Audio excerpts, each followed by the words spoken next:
እዚ ብዛዕባ ናይጀርያውያን መጭበርበርቲ ዝዝረብ ዘሎ ነገር ኣብ መላእ ዓለም ንዘለው ሰባት ዘዘራረበን ንብዙሓት ዘጋጠመን ዓብይ ማሕበራውን ቁጠባውን ቅልውላዊው ነዚ ጉዳይ እዚ ብዝርዝር ክንሪኦም ከለና እቶም የሁቦይስ ተባሂሎም ዝፍለጡ ጉጅለታት ካብ ተራ ስርቂ ወፂኦም ከመይ ገይሮም ናብ ዝተሓላለኸ ዓለም ለኻዊ መርበብን ገበን ከም ተሰጋገሩ እቲ ቀንዲ መሳርሒኦም ድማ ቴክኖሎጂ ዘይኮነስ ስነ ኣእምራዊ ፀዋታ ከም ዝኾነ ክንርዳእ ንኽእል ኢና። እዞም ሰባት እዚኦም ክሰርሑን ከለው ገጾም ብማስክ ዘይኮነስ ብናይ ዲዛይነር ክዳውንትን ብኽባራት ሰዓትን ሸፊኖም እዮም ዝንቀሳቐሱ። እዚ ድማ ንሰባት ናይ ምትላልን ናይ ምእማንን ዓቕሞም ንምዕባይ ጥቀሙሉ ሜላ እዩ። ሰባት ክርእይዎም እንከለው ሃብታማትን ዕዉታትን መሲሎም ስለ ዝቕልቀሉ እቲ ዘቕርብዎ ናይ ሓሶት ተስፋ ብቐሊሉ ተቐባልነት ክረኽቡ ገይርዎም እዩ። ኣብዚ ሰሙናት እዚ ኣብ ዋትሳፕን ቴሌግራምን ዝዘርጋሕ ዘሎ ስእልኻ ኣብዚ ዌብሳይት ኣሎ እሞ ጠውቕ ዝብል መልእኽቲ ነዚ ምስጢራዊ መጥቃዕቲ መእተው እዩ። ሰባት ብሃንቀውታ ነቲ ሊንክ ምስ ጠወቕዎ እቶም መጭበርበርቲ ነቲ ኣካውንት ሙሉእ ንሙሉእ ይቆፃፀርዎ። ድሕሪኡ ድማ ነቲ ናይ ቀረባ ስድራ ቤትን ኣዕሩኽን ብምምሳል ክፉእ ሓደጋ ወሪድን ኣሎ እሞ ብህፁፅ ገንዘብ ስለድለይ ብምባል ዓብ ቁጠባዊ ጉድኣት ይውርዱ። እዚ መስርሕ እዚ ብዙሓት ሰባት ተጠልዑልን ተዳልሉን ህልው ፀገም እዩ። ኣብ ናይጀርያ ዝካየድ ዘሎ ናይ ምትላል ስራሕ ብጥንቃቐ ተሓሰበሉ ስነ ኣእምራዊ ቅርፂ ዘለዎ እዩ። ሰባት መብዛሕትኡ ግዜ ነቲ ዝሰድዎ ናይ ኢሜል ወይ ናይ ጽሑፍ መልእኽቲ ክርእይዎን ከለው እቲ ስዋስው ተበላሸወን እንግሊዘኛኦም ተሰባበረን ስለ ዝኾነ ይስሕቁሎም ወይ ይናዕቕዎም እዮም። ኮይኑ ግና እዚ ተሰባበረ እንግሊዘኛ ሃንደበት ተፈጥረ ዘይኮነስ ኮነ ተባሂሉ ንሰለባታት መለለይ ተዳለወ ፍሉይ ኣልጎሪዝም እዩ። እቶም መጭበርበርቲ ብሉፅን ፕሮፌሽናልን ዝኾነ ጽሑፍ እንተዝጽሕፉ ብዙሓት በላሕትን ተማሃሩን ሰባት ንመለሱሎም ነይሮም። ኮይኑ ግና እቶም በላሕቲ ሰባት መስርሕቲ ምትላል እናሰጎመ ክኸይድ እንከሎ ፍርቂ መገዲ ምስ በጽሑ ንነገራት ኣስተውዒሎም ክሰናበቱ እዮም። እዚ ድማ ነቶም ስካመርስ ዓብይ ናይ ግዘን ጉልበትን ክሳራ እዩ። ስለዚ እቲ ጽሑፍ ብዛዕባ ናይ ናይጀርያ ልኡል እናበለ ተሰባበረ ክኸውን እንከሎ ነዝርኡ ዝምልስ ሰብ ጥራዩ እቲ ብቐሊሉ ክታለልን ክትቆፃፀሩን ትኽእል ሰብ ምዃኑ ዘረጋግፀሎም። እዚ ማለት እቲ ተሰባበረ ጽሑፍ ነቶም ንቑሓት ሰባት ኣጻርዩ ዘውፅእን ነቶም ተኣፋውያን ዝኾኑ ሰባት ጥራይ መሪፆም ዘእትውሉ መገዲ እዩ። እዚ ስራሕ እዚ ኣብ ናይጀርያ ታሪኻዊ መበገስ ኣለዎ። ቅድሚ ኢንተርነት ምምጽኡ ኣብ 1980ታት እዚ ገበን እዚ 419 419 ተባሂሉ ጽዋዕ ነይሩ። እዚ ስም እዚ ካብቲ ናይ ናይጀርያ ሕጊ ገበን ዓንቀጽ 419 ዝመጸ ኮይኑ ብዛዕባ ምትላል ምጭብርባርን ዝገልጽ ሕጊ እዩ። ኣብቲ እዋን እቲ ወረቐትን ፖስታን ብምጥቃም ናብ ዝተፈላለያ ሃገራት ኤውሮጳን ኣሜሪካን ደብዳቤታት ይሰዱ ነይሮም። እቲ ደብዳቤታት ድማ ኣብ ባንክ ተዓገተ ሚልዮናት ዶላር ናይ ውርሻ ወይ ናይ ወታደራት በጀት ኣሎ። ነዚ ገንዘብ እዚ ካብታ ሃገር ንምውፃእ ናይ ባንክ ኣካውንትኻን ሒደት ናይ መሳል ፕሮጀክሽን ባንክ ክፍሊትን ተደገፍካና ድሕሪኡ 30 ሚእታዊት ኮሚሽን ክንህበካ ኢና ዝብል ትሕዝቶ ነይርዎ። ሰባት ብናይ ስሳዕን ሃብታምን ስምዒት ተደፋፊኦም ነቲ ሒደት ክፍሊት ክሰዱን ከለው እቶም መጭበርበርቲ ድማ ተወሳኺ ምስምስ እናምፅኡ ንዓመታት ዝኣክል ገንዘብ የምፅኡሎም ነይሮም። ኢንተርነት ኣብ 1990ታት ናብቲ ሃገር ምስ ኣተወ ግና እዚ 419 ዝነበረ ሜላ ናብ ዲጂታል ተቐይሩ ናብ መላእ ዓለም ብናህሪ ተዘርጊሑ። ከመይ ጌራ ናይጀርያ ናይዚ ዓለም ለኻዊ ኢንተርነት ገበን ማእከል ክትከውን ከኣለት ንዝብል ሕቶ መልሱ ምስ ታሪኽ ቁጠባን ማሕበራዊ ቅርፅቲ ሃገርን ተኣሳሰር እዩ። ናይጀርያ ካብ ኣፍሪካ ብናይ ነዳዲ ሃብቲ ቀዳሜቲ ካብ ዓለም እውን ካብተን ዓበይቲ ሃገራት እያ። ኣብ 1950ታት እቲ ዓብይ ናይ ነዳዲ ክምችት ምስ ተረኽበ እቲ ሃገር ብቢልዮናት ዝቁፀር ዶላር ክትረክብ ጀሚራ። ኮይኑ ግና ዝኹሉ ሃብቲ ናብ ህዝቢ ዘይኮነስ ናብ ጅባ ውሕዳት በላዕተኛታት ፖለቲከኛታትን ወታደራዊ መራሕትን ፈሲሱ እዩ።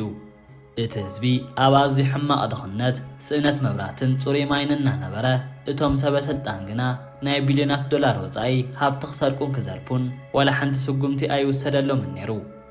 እዚ ነገር እዚ ኣብ እምሮ ዝዓቢ ዝነበረ መንእሰይ ወለዶ ዓብይ ስነ ኣእምራዊ ስብራት ፈጢሩ። እቶም መናእሰያት መራሕቲ ሃገሮም ክሰርቁን ከለው ሕጊ ከምዛ ይሓቶም ምስ ረኣዩ ምጭብርባር ከም ገበን ወይ ከም ሓጢኣት ምርኣይ ሓዲጎምዎ እዮም። እቶም መራሕትና ንዓና እንተሰሪቆምና ንሕና ኸኣ ንምንታይ ካብቶም ናይ ወፃኢ ሃገራት ሰባት ዘይንሰርቕ ዝብል ናይ ሕነ መፍዳይን ናይ ምኽንያት ምንዳይን ኣተሓሳስባ ሰፊኑ ካብዚ ብተወሳኺ እቲ ሃገር ዘለዋ ናይ ህዝቢ ቁፅሪ ኣዝዩ ዓብዪ እዩ መብዛሕትኡ ድማ መንእሰዩ ኣብ ዓመት ብሚልዮናት ዝቁፀሩ ተምሃሮ ካብ ዩኒቨርሲታት ይምረቑ ኮይኑ ግና ዝኾነ ይኹን ናይ ስራሕ ዕድል የለን እዩ ሓደ መንእሰይ ተማሂሩ ዲፕሎማ ወይ ዲግሪ ሒዙ ክንሱ ባዶ ኢዱ ክቕመጥ እንከሎ እቲ ናይ ስራሕ ስእነትን ናይ ዋጋ ንረትን ህይወቱ ከጸልምቶ እንከሎ እቲ ናይ ኢንተርኔት ምትላል ከም እንኮ መውፅኢ መገዲ ሃብቲ ኮይኑ ይቕልቀል ነዚ ስራሕ እዚ ንምጅማር ድማ ዝኾነ ዓብዪ ፋይናንሳዊ ርእሰ ማል ኣየድልዮምን እዩ ሓደ ላፕቶፕ ናይ ኢንተርኔት መስመር ከምኡውን ናይ ሓሶት መንነት እንተሃልይዎም ስርሖም ይጅምሩ ኣብ ሓደ ድኻ ዓዲ ዘሎ መንእሰይ ብጾቱ ብኢንተርኔት ተጠቂሞም ብሉፅ ማኪና መርሰደስ ክገዝኡን ክቡር ህንፃታት ክሃንፁን ከለዎ ምስ ረኣየ ንሱ እውን ካብቲ ትምህርትን ስራሕ ስእነትን ወፂኡ ናብዚ ዓለም እዚ ይፅምበር እዚ ምንቅስቓስ እዚ ብሰፊሑ እናዓበየ ምስ ከደ ድማ ያሁ ቦይስ ዝብል ናይ ባህሊ ስም ሒዙ እዚ ስም እዚ ካብቶም መእተዊ ኢንተርኔት ጥቀምሉ ዝነበሩ ናይ ያሁ ናይ ኢሜይል ኣገልግሎት ዝመፀ እዩ ሎሚ እዞም ያሁ ቦይስ ኣብ ናይጀርያ ከም ተራ ገበነኛታት ዘይኮኑስ ኣብ ገለ ክፋላት ሕብረተሰብ ከም ዓበይቲ ሰለብሪቲታት ኮይኖም እዮም ዝረኣዩ ናብ ክለባት ክኣትውን ከለዉ ብኽቡር መስተ ዊስኪ ይራጨው ማሕበራዊ ሚድያታት ብፍላይ ድማ ኢንስታግራም ተጠቂሞም ናይቲ ዘይሕጋዊ ሃብቶም ቪድዮታትን ስእልታትን ይዝርግሑ እዚ ድማ ነቶም ትሕቲ ዕድመ ህፃውንትን መናእሰያትን ን10 ዓመት ተማሂርካ ካብ እትደኪ ብሓንቲ ላፕቶፕ ጌርካ ኣብ ሓፂር እዋን ሃብታም ምዃን ይምረፅ ዝብል ናይ ሕሰብ ኣተሓሳስባ ይሕድረሎም ገለ ናይ ሙዚቃ ደረፍቲ እውን ኣብ ደርፎም ብዛዕባ ያሁ ቦይስ ብኣወንታዊ መገዲ ክደርፉን ከለዉ ገለ መራሕቲ ሃይማኖት እውን እቲ ገንዘብ ካብ ምንታይ ከም ዝመፀ ከይተገደሱ ነዚኦም ሰባት እዚኣቶም ክምርቑን ኣስራት ከቕበሉን ይረኣዩዮም እዚ ማለት ግና ኩሉ ናይጀርያዊ ነዚ ድግፎ ማለት ኣይኮነን ብሚልዮናት ዝቁፀሩ ንጹሃት ዜጋታት በዚ ስም እዚ ኣዝዮም ይሓፍሩን ይጉህዩን እዮም እዞም መጭበርበርቲ ዝጥቀምሉ ቀንድን ኣዝዩ ሓደገኛን ሜላ ናይ ፍቕሪ ምትላል እዩ እዚ ሜላ እዚ ኣብ ልቢ ሰባት ዘሎ ናይ ብሕታውነትን ናይ ፍቕሪ ስእነትን ክፍተት ብምጽናዕ ዝካየድ እዩ ሓደ መጭበርበሪ ኣብ ኢንተርኔት ናይ ሓሶት መንነት ይፈጥር ንኣብነት ከም ወፃኢ ሃገር ዘሎ ወታደራዊ መኮንን ሕፉር ዶክተር ወይ ድማ ሰበይቱ ዝሞተቶ ሃብታም ነጋዳ ይመስል ድሕሪኡ ነቶም ኣብ ኤውሮጳ ወይ ኣሜሪካ ዘለው ብዕድመ ዝደፍኡ ወይ ብንጽልነት ዝሳቀዩ ሰባት ይረኽብዎም መዓልታዊ ከመይ ሓዲርካ ከመይ ሓዲርኪ ከመይ ውዒልካ ከመይ ውዒልክ እናበሉ ናይ ድምፅን ጽሑፍን መልእኽቲ ብምስዳድ ርክብ ይጅምሩ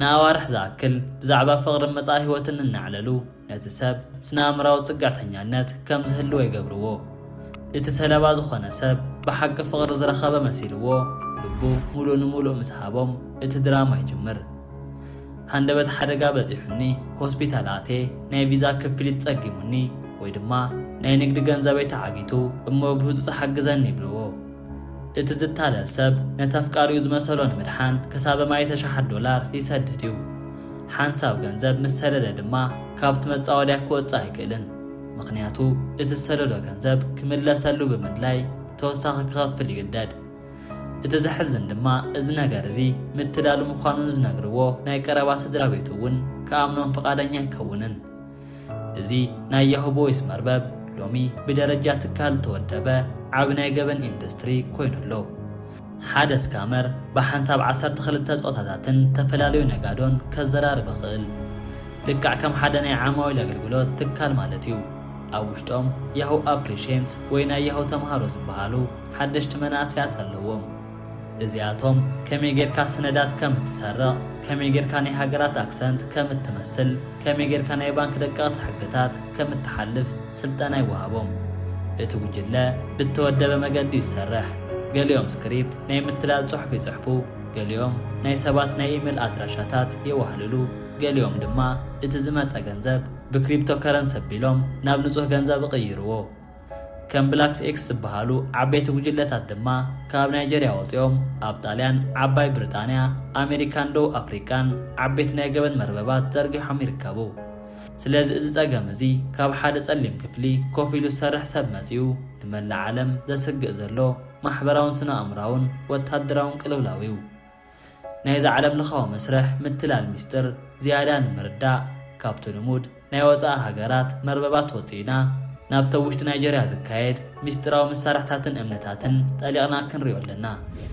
እዞም መጭበርበርቲ ወይ ያሁ ቦይስ ስርሖም ዕውት ንምግባር ካብ ቴክኖሎጂ ንላዕሊ ጃጁ ወይ ብላክ ማጂክ ብምባል ኣብቲ ሃገር ዝፍለጥ ናይ መናፍስትን ጥንቆላን ልምምድ ክጥቀሙ ከለው ይረኣዩ።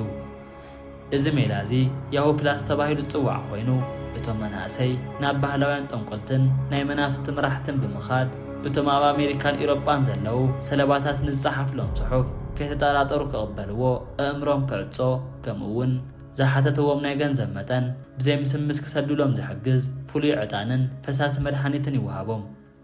እዚ ነገር እዚ ኣብ ማሕበረሰብ ናይጀርያ ዓብ ክትዕን ፍርሕን ዝፈጠረ ኮይኑ ገሊኦም መጭበርበርቲ ንዝያዳ ሃብቲ ክብሉ ሰብኣዊ መስዋዕቲ ክሳብ ምፍጻም ከም ዝበፅሑ ይንገረሎም።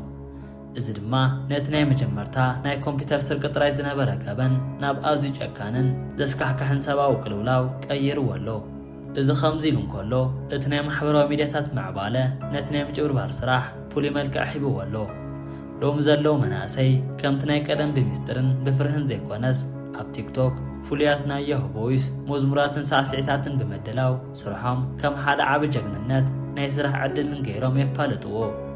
ኣብዚ ቪድዮታት እዚ ከመይ ጌርካ ብኮምፒተር VPN ተጠቂምካ ናይ ኣሜሪካን ካልኦት ሃገራትን IP ኣድራሻ ከም እትረክብ፣ ከመይ ጌርካ ናይ ሓሶት ናይ ባንክ ኣካውንት ከም እትኸፍት፣ ከምኡውን እቲ ዝመጽእ ገንዘብ ብቐሊሉ ናብ ናይጀርያ ናይ ውሽጢ ዓዲ ባንክታት ዝሰጋገረሉ ናይ ዲጂታል መገድታት ብምስጢራዊ ምልክታት የመላኽቱ። እዚ ክፉት ምስልታት እዚ ድማ ነቶም ኣብ ገጠራት ዘለውን ትምህርቲ ክረኽቡን ዘይከኣሉ ህፃውንቲ ካብ ንእስነቶም ጀሚሮም መጻኢ ህይወቶም ኣብ ምትላል ጥራይ ክምስረትዎ ይገብሮም ኣሎ። እቲ ዓለም ለኻዊ መላግቦ እዞም መጭበርበርቲ ምስቶም ማኒሙልስ ዝበሃሉ ናይ ወፃኢ ሃገራት ተሓባበርቲ ተኣሳሰረ እዩ። ሓደ ናይጀርያዊ ስካመር ኣብ ኮምፒተሩ ኮፍ ኢሉ ሚልዮናት ዶላር ክሰርቕ እንከሎ እቲ ገንዘብ ቀጥታ ናብ ናይጀርያ ክኸይድ ኣይክእልን እዩ።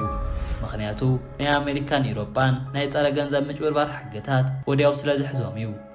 ስለዚ እቶም ያሁ ቦይስ ኣብ ውሽጢ ኣሜሪካ፣ ካናዳ ወይ ዓባይ ብሪጣንያ ዝነብሩ ንጹሃት ዝመስሉ ሰባት መብዛሕትኡ ግዜ ንባዕሎም ብፍቕሪ ወይ ብናይ ስራሕ ዕድል ዝታለሉ ይረኽቡ እሞ እቲ ዝተሰርቀ ገንዘብ ናብ ናይ ውልቀ ባንክ ኣካውንቶም ከም ዝኣቱ ይገብሩ። እዞም ተሓባበርቲ ድማ እቲ ገንዘብ ምስ መጸሎም ሒደት ኮሚሽን ሒዞም ነቲ ተረፈ ብናይ ክሪፕቶ ከረንሲ ወይ ብናይ ዓለም ለኸ ናይ ገንዘብ መተሓላለፊ ትካላት ኣቢሎም ናብ ሌጎስ ወይ ቤኒን ሲቲ ይሰድዎ። እዚ ማለት እቲ ናይ ገበን ሰንሰለት ብብዙሓት ሃገራት ንጹሃን ሰባትን ዝሓለፈ ስለ ዝኾነ ፖሊስ ሓደ መዓልቲ ክከታተሎም ከሎ ነቶም ኣብ ወፃእ ዘለዉ ተሓባበርቲ ጥራዩ ዝረክብ። እቶም ቀንዲ መጭበርበርቲ ግና ኣብ ናይጀርያ ኮይኖም ብሰላም ይነብሩ። ብተወሳኺ እዚ ናይ ምትላል ኢንዱስትሪ ኣብ ልዕሊ ቁጠባ ናይጀርያ ዓብ ጽሎ ይሕድር ኣሎ። ኣብ ገለ ከተማታት እታ ሃገር እቲ ካብ ምጭብርባር ዝርከብ ናይ ወፃኢ ባሊና ካብቲ መንግስቲ ብወጋዕ ዝረኽቦ ቁጠባዊ እቶት ንላዕሊ ንዕዳጋ ዓውደ ናጽነትን ምንጻፍ ዶላርን ይውስኖ። ያሁ ቦይስ ናብ ሓደ ከባቢ ክመጽኡ እንከለዉ ናይቲ ከባቢ ናይ መሬት ዋጋ፣ ናይ ክራይ ኣባይቲ፣ ናይ መካይን ከምኡውን ናይ ክቡራት መግብታትን መስተታትን ዋጋ ብናህር ይውስኽ። እዚ ድማ ነቶም ብስሩዕ ስራሕን ብናይ መንግስቲ ደሞዝን ዝነብሩ ንጹሃት ዜጋታት ህይወቶም ኣዝዩ ከቢድ ከም ዝኸውን ይገብረሎ። እቶም ንጹሃት ዜጋታት በቲ ሓደ ወገን ብሰንኪዞም መጭበርበርቲ ስም ሃገሮም ኣብ ዓለም ስለ ዝበላሾ ናብ ወፃኢ ሃገራት ቪዛ ክረኽቡን ክነግዱን ክልምኑን ከለዉ ዓብ ናይ ዓሌታዊ ኣድልዎ የጋጥሞም። በቲ ሓደ ወገን ድማ ኣብ ውሽጢ ዓዶም ብሰንኪ ያሁ ቦይስ ዝፈጠርዎ ናይ ናህር ዋጋ ክነብሩ ይክእሉን። እቲ መንግስቲ ናይጀርያ ነዚ ጉዳይ እዚ ንምቁፅጻር EFCC ኢኮኖሚክ ኤንድ ፋይናንሻል ክራይምስ ኮሚሽን ዝበሃል ፍሉይ ናይ ፀረ ቁጠባዊ ገበን ትካል መስሪቱ እዩ።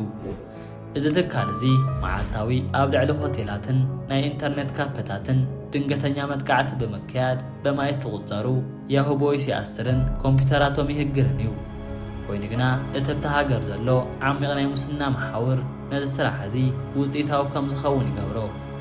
ብዙሓት ናይ ፖሊስ መኮንናትን ናይ ሕጊ ሰበስልጣንን ባዕሎም ካብቶም ያሁ ቦይስ ዓብ ናይ ብላዕ ገንዘብ ይቕበሉ እዮም።